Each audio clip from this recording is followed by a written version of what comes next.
ዚክርና ዱዓ ወይም የመንፈስ ቀለብ የሚለው ትምህርታችን።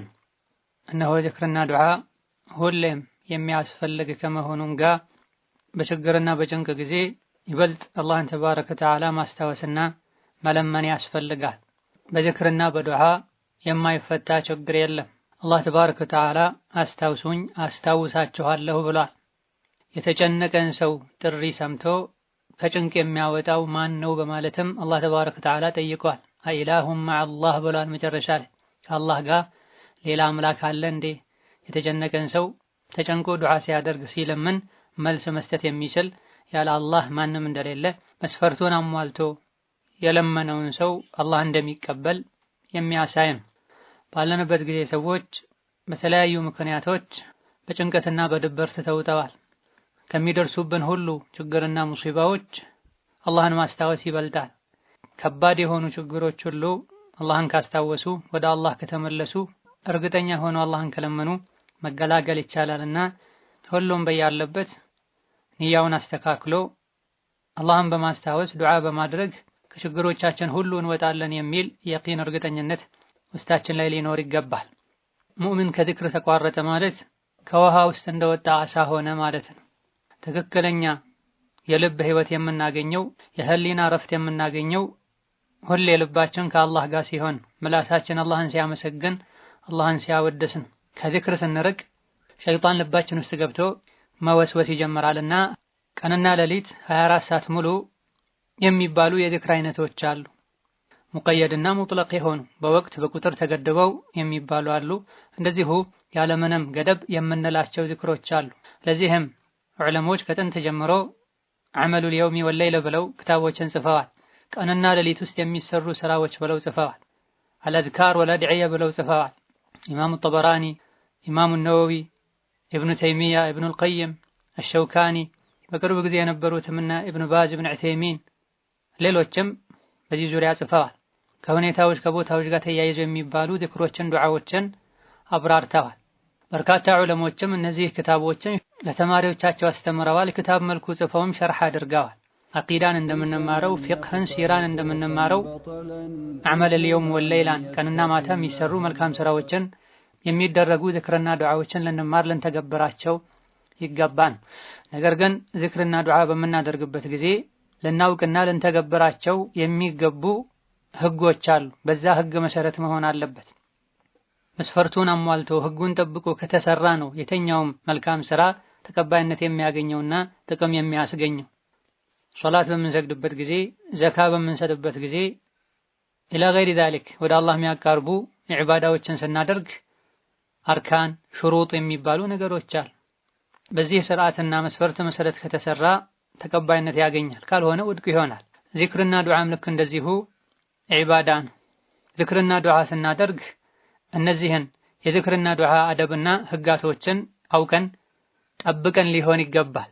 ወሳኝ ከሚባሉ የተኛውም ሰው ዚክር ዱዓ ከማድረጉ በፊት ሊያውቃቸው ሊጠብቃቸው ከሚገቡ ቃዒዳዎች መሰረቶች አንዱ መርሆች አንዱ የተኛውም በጊዜ በቁጥርና በቦታ የተገደበ ዱዓ ዚክር ከነቢዩ የተገኘ መሆን አለበት። ከነቢዩ በተገኘው መሰረትም መባል አለበት። ነቢዩ በዚህ ሰዓት ይሄን በሉ፣ በእንዲህ አይነት ሁኔታ ላይ ይሄን ያክል ቁጥር ያለው ዚክር ዱዓ አድርጉ ብለው ሳይገድቡ ማንም በዚህ ቦታ እንዲህ አይነት ዚክር በሉ፣ ይሄን ያክል ቁጥር ያለው ዚክር አድርጉ ማለት አይችልም።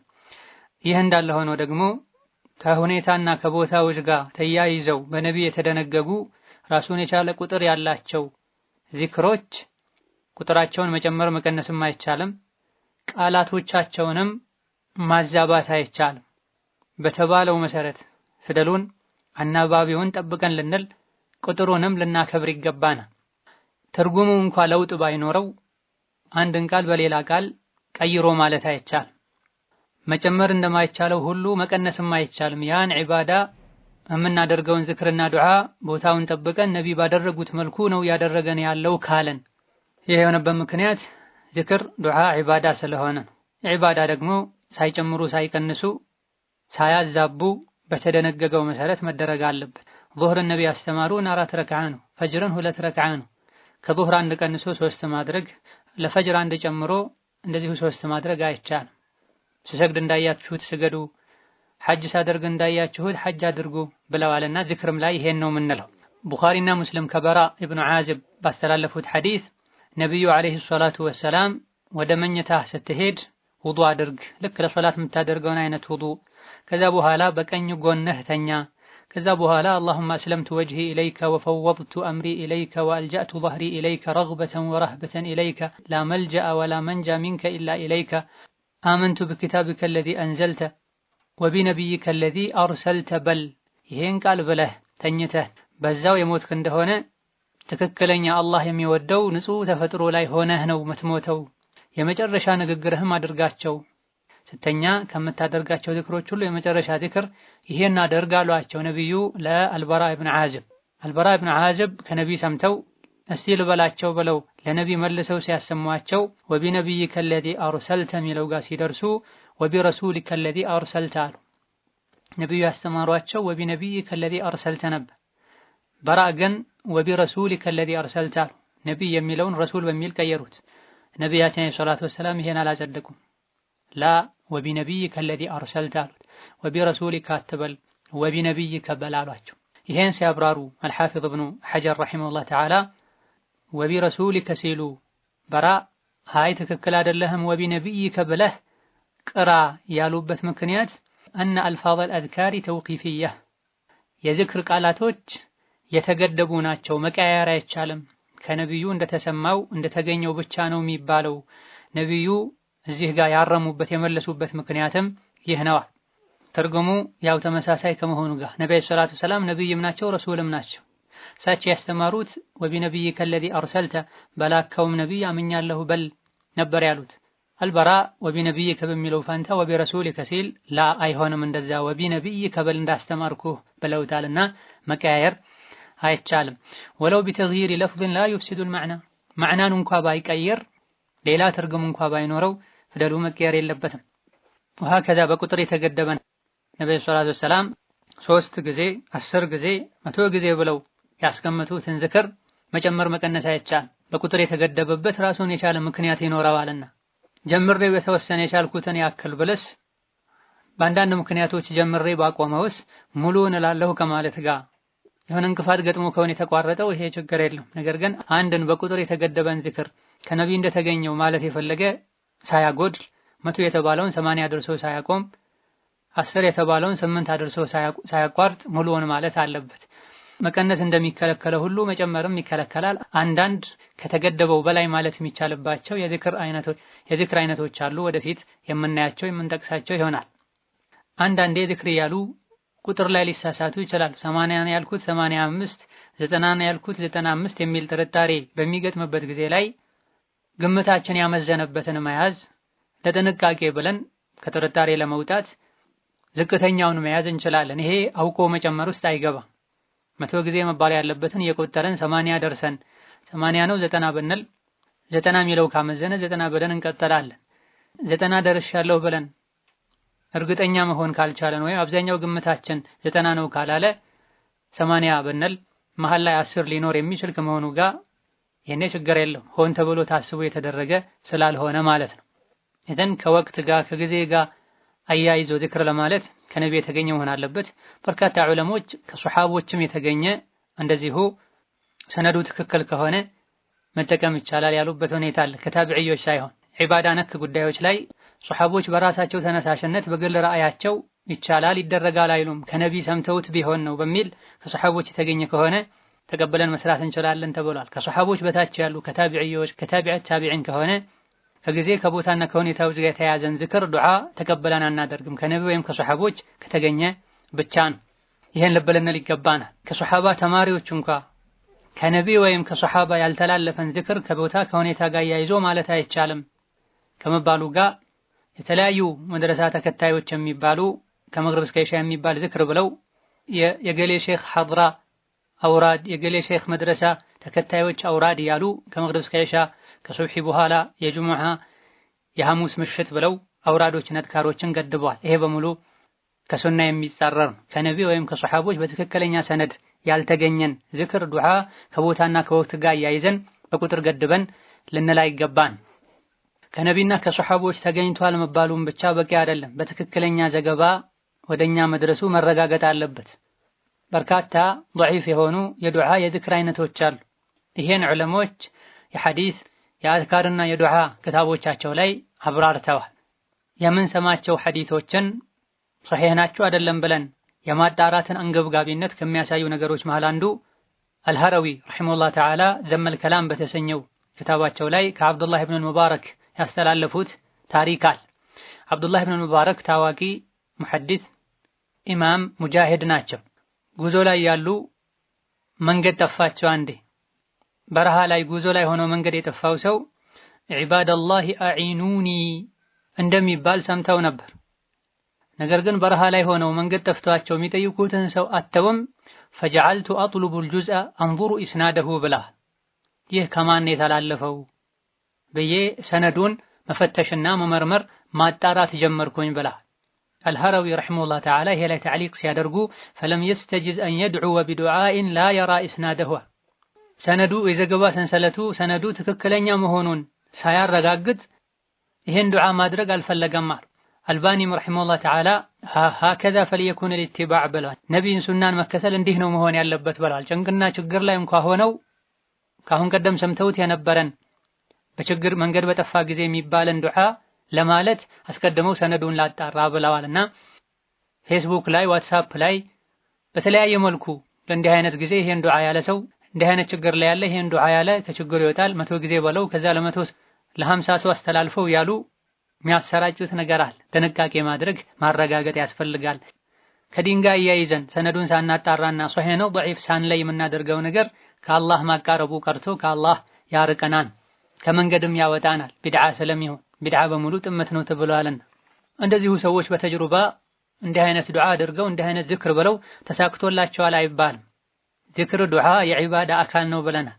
የዒባዳ አካል የሆነ ነገር በተጅሩባ በተሞክሮ ሰው አድርጎ ውጤታማ ስለሆነበት ተብሎ አይደረግም።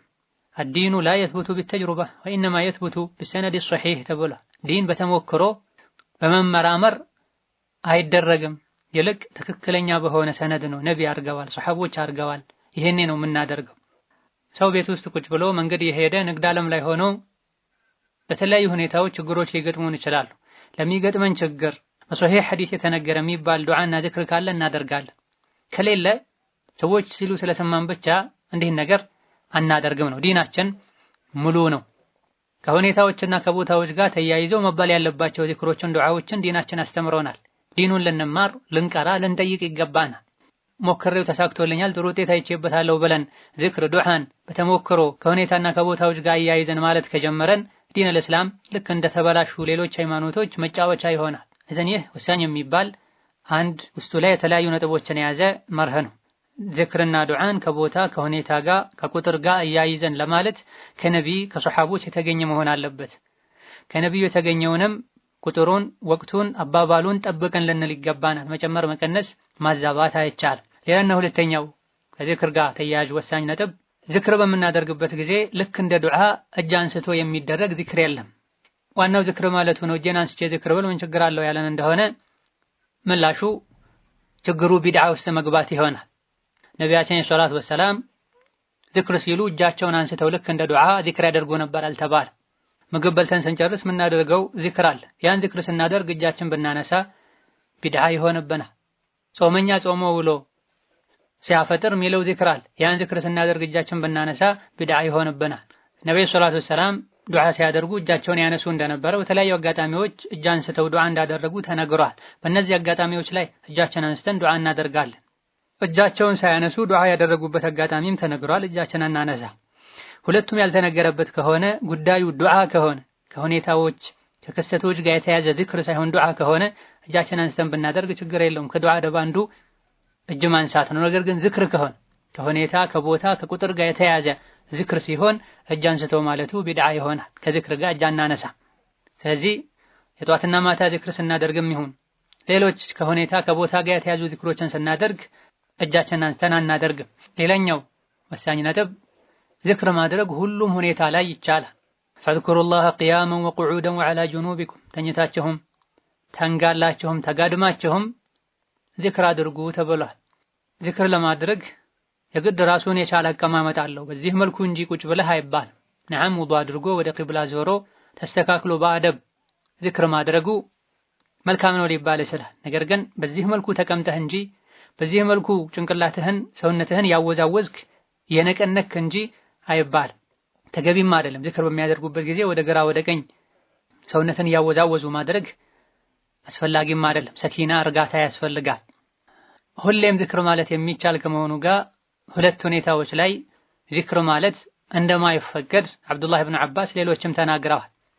ኢብኑ አቢ ሸይባ በዘገቡት አተር يكره أن يذكر الله وهو جالس على الخلاء والرجل يواقع امرأته لأنه ذو الجلال يجلل عن ذلك بلا ሁለት ቦታዎች ላይ ዚክር ማድረግ ይወገዛል ብለዋል። አንደኛ መጸዳጃ ቤት ላይ ሆነው የተጸዳዱ ባለበት ጊዜ፣ ሁለተኛ ባል ሚስቱን የተገናኘ ሚስትም ከባሏ ጋር ግንኙነት የፈጸመች ግብረ ስጋ ግንኙነት ያደረገች ሁለት ሁኔታዎች ላይ ዚክር ማለት አይቻልም፣ ከአላህ ክብር ጋር አይሄድም ብለዋል። እነዚህ ሁለት ሁኔታዎች ላይ እያሉ ዚክር ማለት ተከልክሏል። ነገር ግን አላህ በጥበቡ ከነዚህ ሁለት ሁኔታዎች በፊት ግን አስቀድሞ ዚክር ማለትን ደንግጓል። ይሄንን ኢብኑል ቀይም ረሂመሁላህ ተዓላ አልዋቢሉ ሰይብ የተሰኘው ድንቅ የሆነ የዚክር የዱዓ ኪታባቸው ላይ ጠቅሰዋል። ግብረ ስጋ ግንኙነት የተደረገና መጸዳጃ ቤት ላይ ሆነው የተጸዳዱ የሸኑ ዚክር ማድረግ አይቻልም። ነገር ግን በዲናችን መጸዳጃ ቤት ከመግባት በፊት ራሱን የቻለ ዚክር ተቀምጦለታል። ግብረ ስጋ ግንኙነት ከማድረግ በፊትም ራሱን የቻለ ዱዓ ተቀምጦለታል። ሁለቱም ወደፊት በአላህ ፈቃድ የሚጠቀሱ ይሆናል። በእነዚህ ሁለት ሁኔታዎች ላይም ዚክር የሚጠላው የሚከለከለው በምላስ ከሆነ ነው። በልብ አይከለከልም። መጸዳጃ ቤት ሆኖ አንድ ሰው በልቡ አላህን ቢያስታውስ፣ ግብረ ስጋ ግንኙነት ላይ ሆኖ አላህን ቢያስታውስ በልቡ ችግር የለውም። በምላስ ግን እነዚህ ሁለት ሁኔታዎች ላይ ይጠላል። ሌላኛው ወሳኝ ነጥብ ዱዓና ዚክር ለማድረግ ጧሃራ መኖር ውዱእ ላይ መሆን ሸርጥ አይደለም። ኢማም ሙስሊም ከዓኢሻ በዘገቡት ሐዲስ ስለ ነብዩ ሲናገሩ ካነ የዝኩሩላህ ዐላ ኩሊ አሕያኒህ ብለዋል። ነብዩ ሁሌም በሁሉም ሁኔታ ላይ ዚክር ያደርጉ ነበር ተብሏል። መጸዳጃ ቤት ሆኖ መሰል የሆኑ የሚከለከሉባቸው ቦታዎች ሲቀሩ ማለት ነው። ኢዘን ውዱእ የለኝም ዱዓ አላደርግም ዚክር አላደርግም፣ ጧሃራ የለኝም ዚክር አላደርግም አይባልም። ባይሆን አንዳንድ ሐዲሶች ላይ ነብዩ ሰለላሁ ዐለይሂ ወሰለም ጧሃራ ላይ ስላልነበርኩኝ አላህን ማስታወስ ከብዶኝ ነው ያሉበት ሁኔታ አለ። ነሳኢ፣ አቡ ዳውድ አልሙሃጅር ኢብኑ ቁንፉዝ ከሚባል ሱሐቢ እንደዘገቡት አልሙሃጅር ወደ ነብዩ መጥተው ሰላም አለይኩም ስላቸው መልስ አልሰጡኝም። ውዱእ አደረጉና መልስ ሰጡኝ። ከዛም ምክንያታቸውን ነገሩኝ። ጧሃራ ላይ ስላልነበርኩኝ አላህን ማስታወስ ጠልቼ ነው አሉኛል። ነገር ግን ሌላ ኢማም አሕመድ በዘገቡት ሐዲስ حدثني مرة النبي صلى الله عليه وسلم بال ثم قرأ شيئا من القرآن من قبل أن يمس ماء የሚላል ነብዩ ሰለላሁ ዐለይሂ ወሰለም ሸንተው ውሃ ሳይነኩ ቁርአን እንደቀሩ የሚያሳይ ሐዲስ አለ። ይህ ሐዲስ ዚክር ለማለት ቁርአን ለመቅራት ዱዓ ለማድረግ ውዱእ መኖሩ ሸርጥ እንዳልሆነ ያሳያል።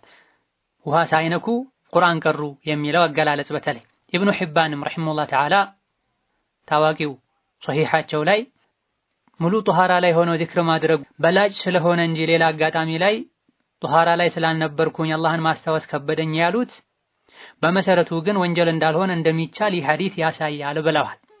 ጧሃራ ላይ ባይሆኑም ዱዓ ማድረግ ዚክር ማድረግ ይቻላል የሚለው ጧሃራ ጀናባንም ጭምር ያካትታል ተብሏል። አላሁመ ኢላ ጀናባ ላይ ያለ ሰው ቁርአን መቅራት ይችላል አይችልም? ይህ ኺላፍ አለበት። ቁርአኑን ካብንቶ ሌሎች ዚክሮችን ጀናባ ላይ ያለ ሰው ጀናባውን እስካወርድ ድረስ ሌሎች ዚክሮችን ቢል ምንም ችግር የለውም። ዚክርና ዱዓን በተለይ ዚክርን በተመለከተ ወሳኝ ከሚባሉ ነጥቦች አንዱ በመሰረቱ ዚክርና ዱዓ ያለ ድምጽ ነው የሚደረገው። አላህ በተከበረው ቃሉ ሱረቱል አዕራፍ 205 ላይ ወዝኩር ረበከ ፊ ነፍሲከ ተضرعا وخيفة ودون الجهر من القول ብሏል። ይህ አንቀጽ ላይ በግልጽ ወዱን الجهر ተብሏል። ድምጽህን ጮክ ሳታደርግ ተብሏል። ስለዚህ በመሰረቱ ዚክር ዱዓ ያለ ድምጽ ነው የሚደረገው። ዚክሩን ዱዓውን የሚያደርገው አካል ለራሱ ብቻ እያሰማ ማለት ነው፣ አፉን ያንቀሳቀሰ። አንዳንድ ድምጽን ጮክ ማድረግ የሚቻልባቸው አጋጣሚዎች በሐዲስ ተነግረዋል። እነዚህ ብቻ ተነጥለው ይወጣሉ። የዒድ ተክቢራ በድምጽ ነው የሚባለው። ሐጅና ዑምራ ላይ ተልቢያ ለበይክ አላሁመ ለበይክ በድምጽ ነው የሚባለው። ዊትር በኋላ የሚደረገው ዚክር ዱዓ ድምጽን ጮክ አድርጎ ነው የሚባለው።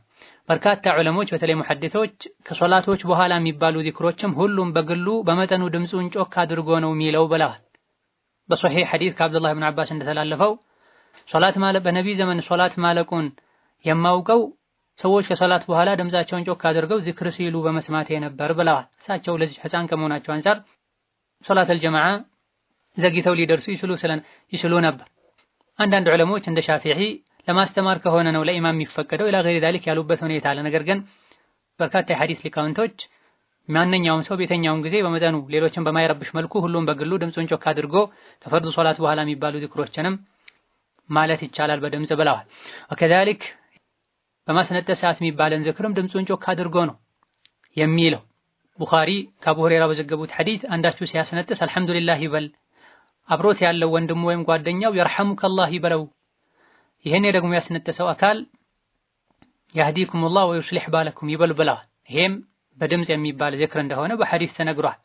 ወከዛሊክ ላስፈጠረን ሰው ምግብ ለመገበን ሰው የምናደርገው ዱዓ አለ። ይሄም በድምጽ ነው የሚባለው።